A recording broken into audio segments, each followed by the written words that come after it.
waxaan kugula talinayaa inaadan applicationkaas aadan maalgashan, lacagtaadan aadan ku khasaarin intii sidii kii hore ku qiyaantay oo kale. Kii hore sida lagu qiyaamay ku quus qaado. Kan waa applicationka kii hore oo kale, laakiin magaca kaliya la bedelay.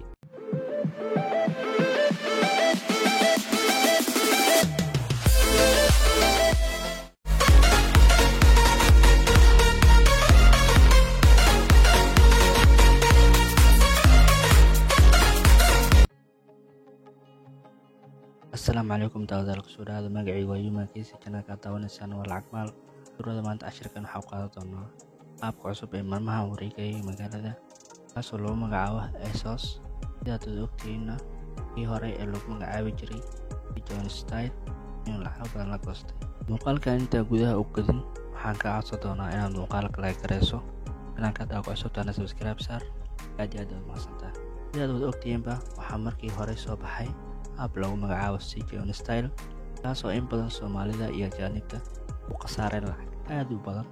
Markii lagu fahmay arrinka waxay xireen website-koodii kadib waxay sameeyeen website kale. Markii ay sameeyeen website kale oo lagu magacaabo ASOS, kaasoo haddana leh naqshadda app-kii hore ee John Style.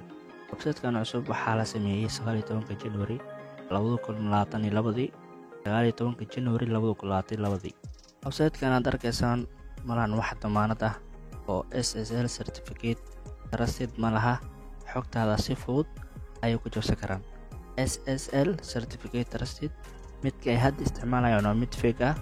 website-kan si fake ah waxay ku diiwaangeliyeen United States of America, laakiin sida saxda ah waxaa laga leeyahay dalka China ee Hong Kong.